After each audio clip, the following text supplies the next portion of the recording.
नमस्कार साथियों और मेरे प्यारे विद्यार्थियों।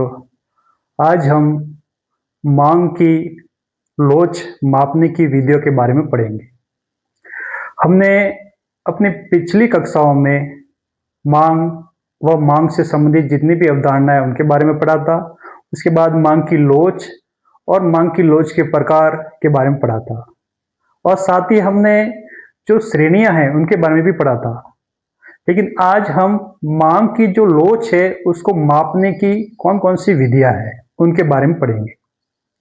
तो सबसे पहले मैं आपको बताना चाहूंगा कि मांग की जो लोच है उसको मापने की मुख्यतया 4 विधियां हैं, जिसमें पहली विधि है मार्शल की कुल व्यय विधि, जो कुल व्यय को आधार मानती है। दूसरी है आनुपातिक या प्रतिशत विधि। प्रतिशत विधि जिसे फ्लक्स विधि भी कहा जाता है, इसमें फ्लक्स ने गणितीय सूत्र का प्रयोग किया है, हालांकि उसका प्रतिपादन मार्शल ने ही किया है। इसी तरह आगे ज्यामितिक विधि या बिंदु रेखीय विधि, जिसे हम ग्राफ पर चित्र बनाकर समझाएंगे। और चौथी है चाप लोच विधि। हालांकि 12वीं के सिलेबस में 3 ही विधियां है, मार्शल की कुल व्यय विधि, आनुपातिक या प्रतिशत विधि और ज्यामितिक विधि, जिसे बिंदु रेखीय विधि भी कहते हैं। तो सर्वप्रथम हम मार्शल की कुल व्यय विधि के बारे में पढ़ेंगे कि मार्शल की कुल व्यय विधि कैसे मांग की लोच को मापती है। तो यहां पर आप देखिए, मार्शल की कुल व्यय विधि के अनुसार हम कैसे मांग की लोच को मापते हैं। तो मैंने अभी आपको ही बताया था कि मार्शल की जो कुल व्यय विधि है उसमें जो मांग की लोच को मापने का जो मुख्य आधार माना गया है कुल व्यय, टोटल एक्सपेंडिचर। कुल व्यय पर जो प्रभाव पड़ेगा उसी के आधार पर हम तय करेंगे कि वहां पर कौन सी लोच है। एक बात और मैं बताना चाहता हूं कि मार्शल की जो कुल व्यय विधि है उसमें 3 प्रकार की ही लोच पाई जाती है जो व्यवहारिक होती है। आपको मैंने पहले मांग की जो लोच की श्रेणियां बताई थी 5 प्रकार की, जिसे कीमत लोच की श्रेणियों में हमने अच्छी तरीके से डायग्राम और तालिका के द्वारा सीखा था। पूर्णतया बेलोचदार मांग, पूर्णतया लोचदार मांग, इकाई से अधिक लोचदार मांग, इकाई से कम लोचदार मांग, इकाई के बराबर लोचदार मांग। तो जो पूर्णतया लोचदार और पूर्णतया जो बेलोचदार मांग है वो तो व्यवहारिक में पाई नहीं जाती है, वो काल्पनिक है। जो 3 इकाई से अधिक है, इकाई से कम है और इकाई के बराबर है वही व्यवहारिक है। और उन्हीं लोच को मार्शल ने समझाया है कैसे इकाई के बराबर मांग की लोच होती है, कैसे इकाई से कम होती है और कैसे इकाई से अधिक होती है। तो हम यहाँ पर उन्हीं 3 स्थितियों के बारे में एक उदाहरण के द्वारा, एक तालिका के द्वारा और चित्र के द्वारा भी समझने का प्रयास करेंगे। तो सबसे पहले आप देखिए, मैं आपको कुल व्यय विधि को तालिका के द्वारा समझाने का प्रयास करता हूं, क्योंकि इसका नाम ही कुल व्यय है, कुल व्यय विधि। तो यहां कुल व्यय के आधार पर ही तय होगा कि कौन सी लोच है। तो पहली स्थिति आप देखिए, जिसमें हम देख रहे हैं कि प्राइस 20 रुपये से घटकर 10 रुपये हो जाती है। क्या हो जाती है? 20 रुपये पर यूनिट से घटकर 10 रुपये प्रति यूनिट हो जाती है। तो वहां पर देखिए आप, 20 रुपये जब कीमत थी तो वह जो उपभोक्ता है वह कितने खरीद पाता था? 4 यूनिट, 4 इकाइयां, 4 यूनिट। तो उसका कुल व्यय कितना होता था? 80 रुपये। कितना होता था? 80 रुपये। ये पहली स्थिति है, कीमत जो है उसी के आधार पर। अब जैसे कीमत चेंज हुई, कीमत क्या हुई है? घटी है। और घटने पर आपको मालूम ही है हमारा मांग का नियम क्या कहता है, अन्य बातें समान रहने पर जब किसी वस्तु की कीमत घटती है तो उसकी मांग बढ़ जाती है। तो यहां पर भी वही हो रहा है। देखिए, कीमत घटी तो मांग बढ़ गई। तो यहां पर क्या हुआ? 20 से 4 80 रुपये होते हैं और 10 इंटू 8 80 रुपये होते हैं। अब यहां पर आप देख रहे हैं कि कुल व्यय समान रह रहा है, कुल व्यय पर कोई प्रभाव नहीं पड़ता है। तो जहां पर कुल व्यय समान रहता है उसे हम कहेंगे इकाई के बराबर लोच। जहां पहले की स्थिति में क्या कुल व्यय था और आज की स्थिति में क्या कुल व्यय है, उन दोनों का ही हमें कंपैरिजन करना पड़ेगा कि आपस में क्या उसमें कमी हो रही है, वृद्धि हो रही है या बराबर है। तो जहां दोनों व्यय बराबर होते हैं वहां पर इकाई के बराबर लोचदार मांग कहलाएगी। तो उसे कहेंगे elasticity of demand is equal to 1। आप समझ गए होंगे कि यहां पर कुल व्यय समान रहता है।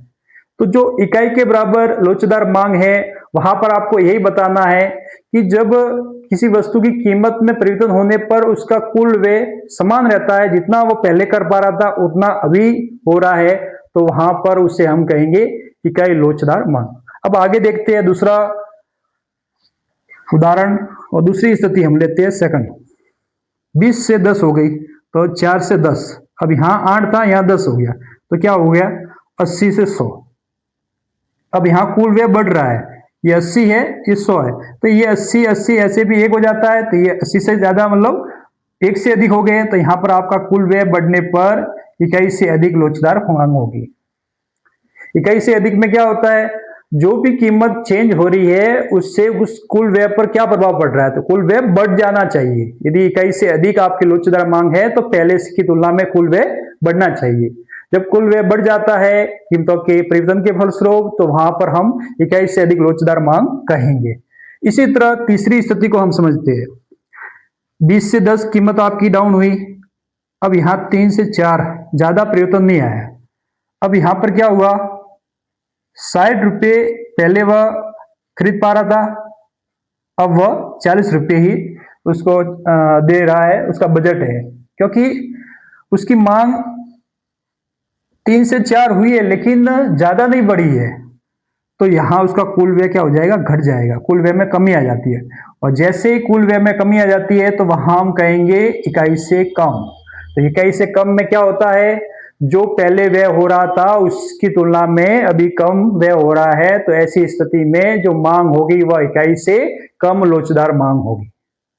तो ये तो हमने तालिका के द्वारा समझा कि इकाई से कम क्या है, इकाई से अधिक क्या है, और इकाई से कम क्या है, और इकाई के बराबर क्या है। 3 स्थितियों को हमने समझा। अब इसी को मैं तालिका के माध्यम से तो मैंने समझा दिया है, लेकिन इसी को मैं ग्राफ के माध्यम से, चित्र के द्वारा आपको समझाने का प्रयास करूंगा। कि जैसे ये हमारा OX अक्ष है जहां पर हमने टोटल एक्सपेंडिचर को बताया है, ये हमारा OY अक्ष है जहां पर हमने प्राइस को बताया है। OX अक्ष पर टोटल एक्सपेंडिचर को बताया है और OY अक्ष पर प्राइस को बताया है। अब पहली स्थिति की ओर हम चलते हैं, जैसे कह सकते हैं कि O से लगाकर N तक हमारी अभी वर्तमान में प्राइस है, क्या है, O से N। तो हमारा जो ये वक्र है, जो इसको हम एक वक्र, जैसे टोटल एक्सपेंडिचर ये कर्व है, टोटल एक्सपेंडिचर कर्व है, इस वक्र पर उस पॉइंट को देखते हैं तो वहां पर आपको लगेगा कि ये यहां पर है। हम पहली स्थिति में यहां है, ON हमारी प्राइस है, ON हमारी प्राइस है, और जो हमारा T है वो P बिंदु पर है। कौन से बिंदु पर है, P बिंदु। ON हमारी प्राइस है और हमारा जो टोटल एक्सपेंडिचर हो रहा है वह P बिंदु पर हो रहा है। अब जैसे ही कीमत घट जाती है, ON से घटकर OM हो जाती है, तो ऐसी स्थिति में हमारा जो टोटल एक्सपेंडिचर बढ़कर क्या हो जाता है, Q बिंदु पर आ जाता है। कहां पर आ जाता है, Q बिंदु पर आ जाता है। P से लगाकर Q तक बढ़ जाता है, P से लगाकर Q तक बढ़ जाता है। तो ऐसी स्थिति में क्या हो रहा है, देखिए ये जो कीमत घटी तो आपका कुल एक्सपेंडिचर क्या हुआ, बढ़ गया। और जहां कुल एक्सपेंडिचर पहले की तुलना में बढ़ जाता है तो उसे कहेंगे इकाई से अधिक लोचदार मांग, इकाई से अधिक लोचदार मांग।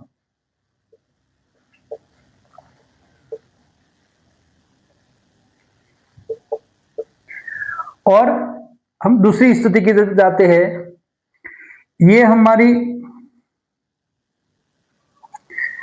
अभी जैसे OM हमारी कीमत है, क्या है, OM हमारी कीमत है। यहां पर तो हमने देखा कि हमारी जो मांग की लोच है वो इकाई से अधिक है।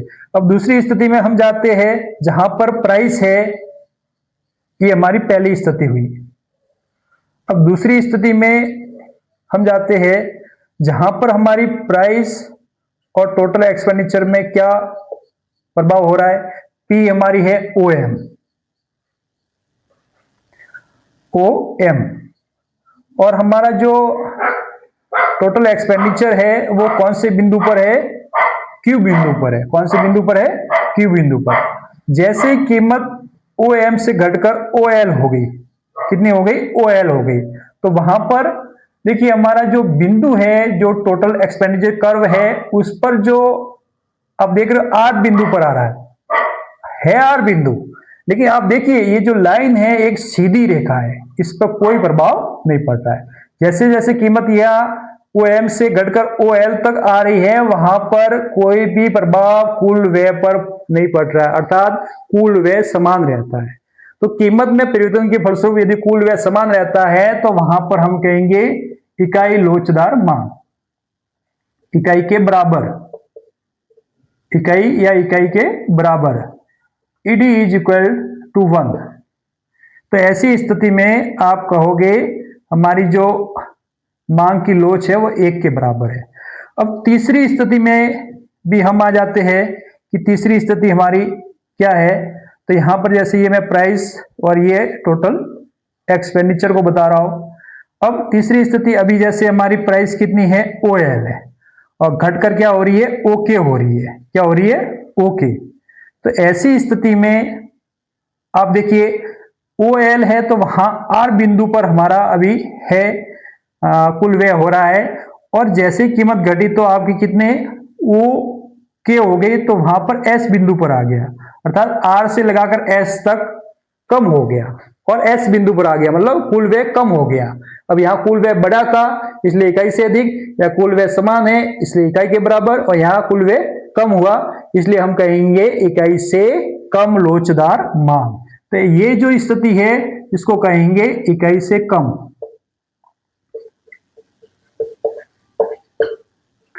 ठीक है, इकाई से कम लोचदार मांग। तो ईडी इज लेस देन 1।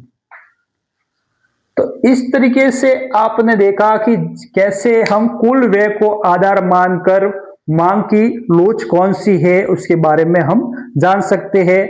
हमें यही ध्यान रखना है कि पहले की स्थिति में व्यय कितना था और अभी की स्थिति में कितना है। कीमत में चेंज होने के बाद आपके कुल व्यय पर क्या प्रभाव पड़ रहा है। कुल व्यय अधिक हो रहा है तो इकाई से अधिक, कुल व्यय कम हो रहा है तो इकाई से कम, कुल व्यय बराबर रह रहा है, समान रह रहा है तो इकाई के बराबर। तो इस तरीके से आपने मार्शल की कुल व्यय विधि, जिसे राजस्व विधि भी कहते हैं। एक बात इसमें ध्यान रखनी है कि जैसे ये राजस्व शब्द आता है तो राजस्व विधि मार्शल के द्वारा ही है, ये कुल व्यय विधि के बराबर ही है। जबकि जो राजस्व विश्लेषण विधि दी है वो श्रीमती जॉन रॉबिन्सन ने दी है, राजस्व विधि नहीं दी है। राजस्व विश्लेषण जो एकाधिकार और अपूर्ण प्रतियोगिता में संतुलन और कीमत के निर्धारण में सहयोगी है, वो राजस्व विश्लेषण है, न कि राजस्व विधि है।